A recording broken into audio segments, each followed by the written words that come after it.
Welcome back this week. It is a holiday week for me where I live, so I wanted to pick up something that was going to be a little bit of an easier flip. I have a tighter schedule this week, and this piece came across my path, and I thought it was going to be a perfect example of a really easy and quick flip. And I figured I can go over some of the things that I look for if I'm looking for something that's either pretty beginner friendly or is something if you're just looking to quickly have a piece to turn around. So this is a newer dresser. It's definitely doesn't have a whole lot of age to it, but it's really well constructed.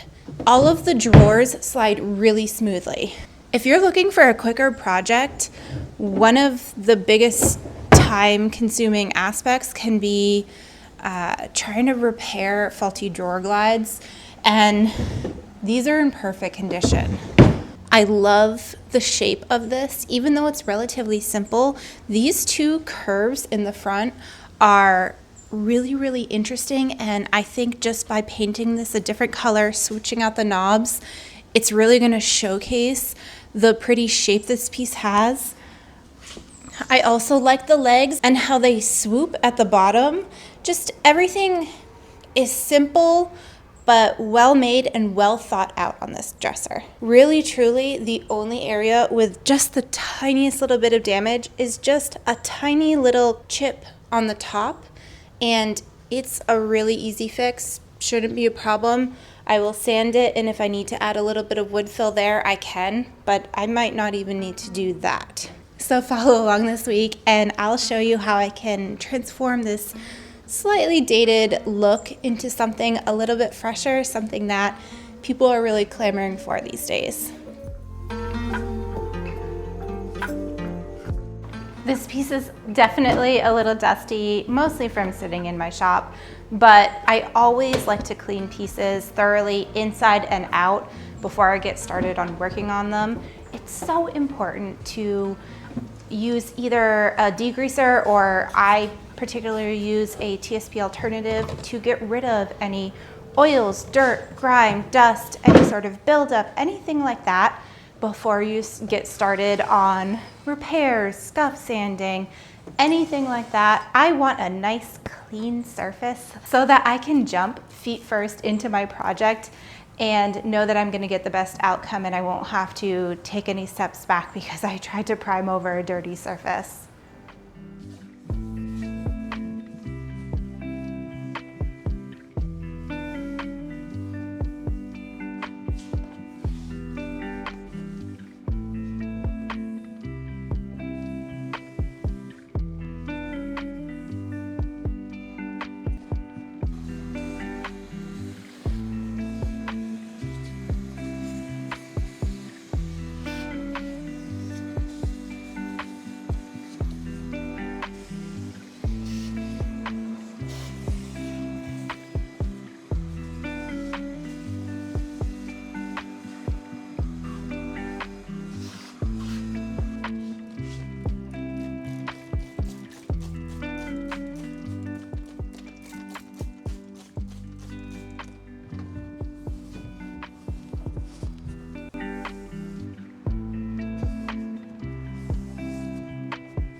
I can tell that the previous owners installed some of that self-adhesive felt pad to the bottom of all four legs. I do want to go ahead and remove that before I get to sanding and painting because they stick out past the legs and it would just create a mess. I will go ahead and install nylon glides to the bottom of each four of these legs. They just are a better solution for protecting not only the piece, but the actual floor itself of wherever it goes into.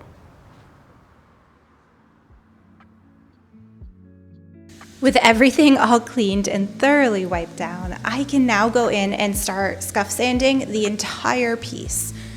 My goal when I'm scuff sanding to prep a piece for painting, I don't need to remove all the finish.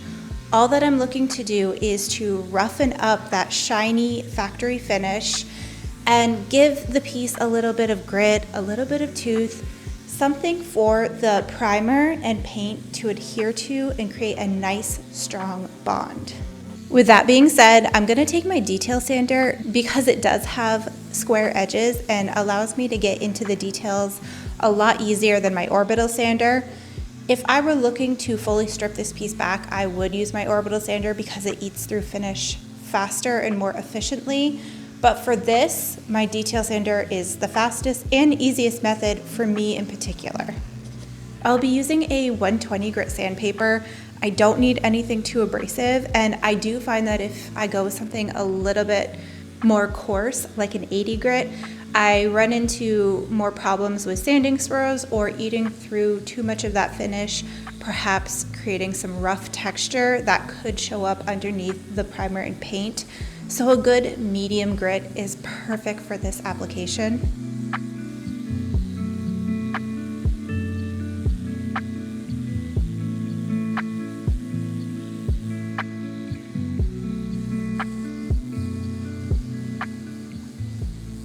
After everything has been sanded, I will address any of the imperfections. Really, truly, the only one that I saw was that one that I pointed out earlier on the top of the dresser, and it's so minor. I am going to put a little bit of wood fill and use a straight edge to help me keep that fill out of the edge or groove on the top of this piece and just let me mold it a little bit easier. Once that's dried, I'll go ahead and sand it back and then wipe back absolutely everything to remove that sanding dust that I did create, and the piece will be ready for primer at that point.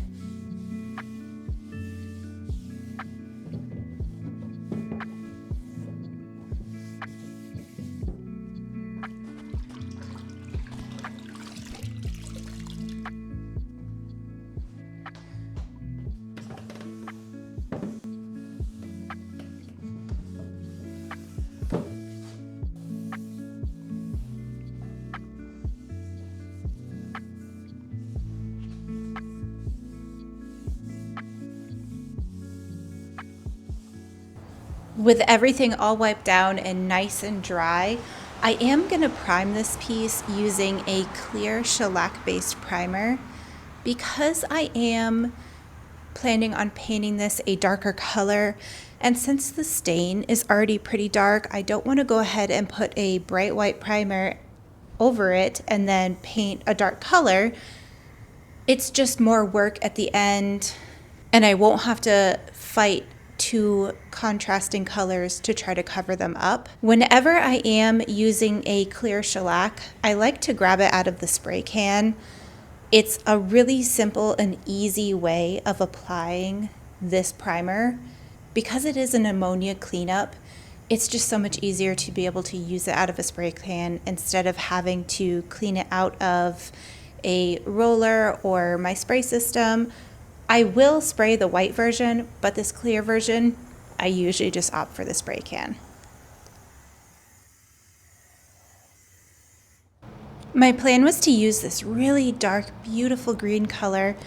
It is a custom mix color. Unfortunately, I don't have a name for it, but it always sells very, very well whenever I paint a piece this color.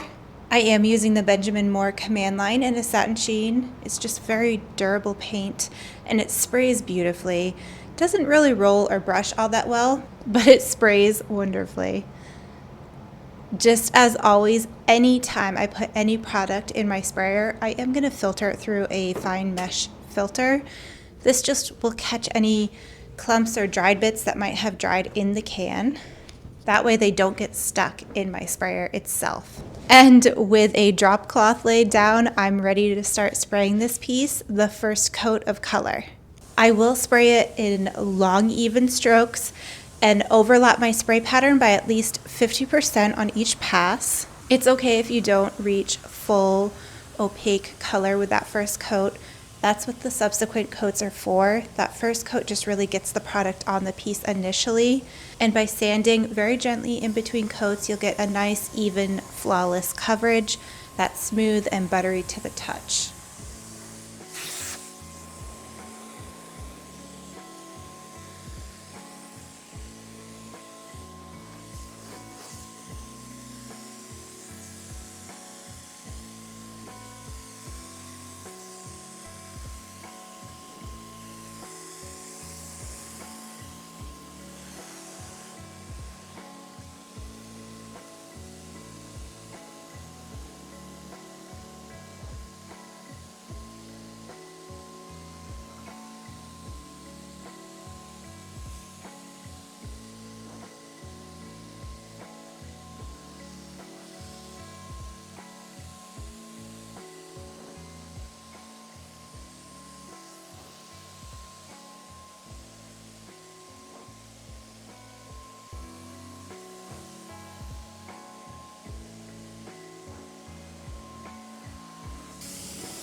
With all the paint on and fully dry, I am going to go in and wax those wooden drawer glides. I find that if I use this Howard's Feed and Wax, it really helps to condition those wooden tracks in order to allow them to, number one, last as long as possible, and number two, allow those drawers to slide as smoothly as possible. I'm going to vacuum out the drawer boxes and clean everything. The bottoms, the sides, inside and out. There's a lot of dust, there's a lot of overspray that happens during this whole process, so I like to wait until the very end to clean and give those drawers a really good wipe. This also gives me a clean surface for my drawer liner to stick to. If there's dirt or dust, it's just not going to stick as well.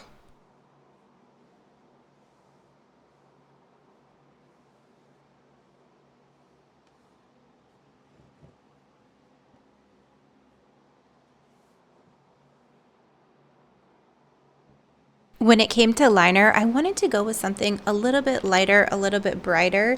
I knew that the actual drawer boxes themselves were a darker stained wood, and of course the body of the dresser is a darker green color, so I wanted that pop, that light, airy look, and this was just a really pretty and simple neutral liner.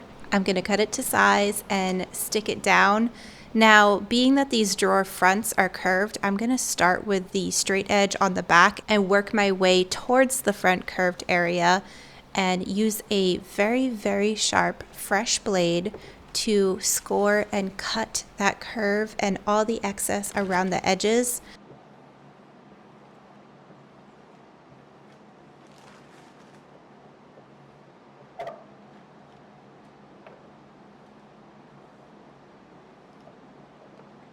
The sharper the blade, the easier this will be, and the less tugging and tearing that will happen with any liner.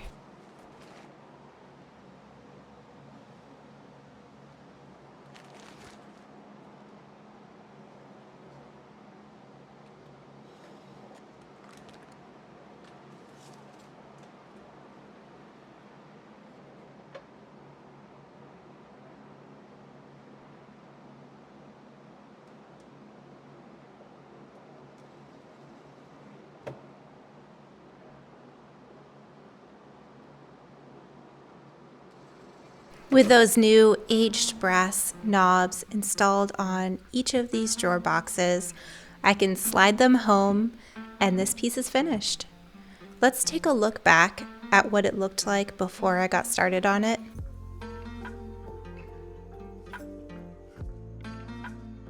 It was a nice, structurally sound piece of furniture, just old enough to be out of style now.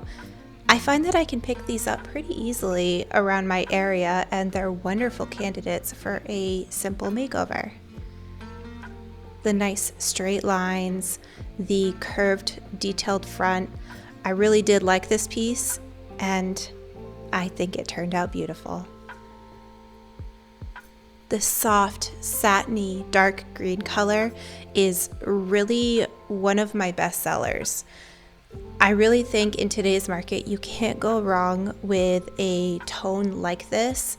It's still neutral without being a beige or a cream or a brown. It adds a little bit of extra pop in a room and stands out, holds its own without being too overpowering.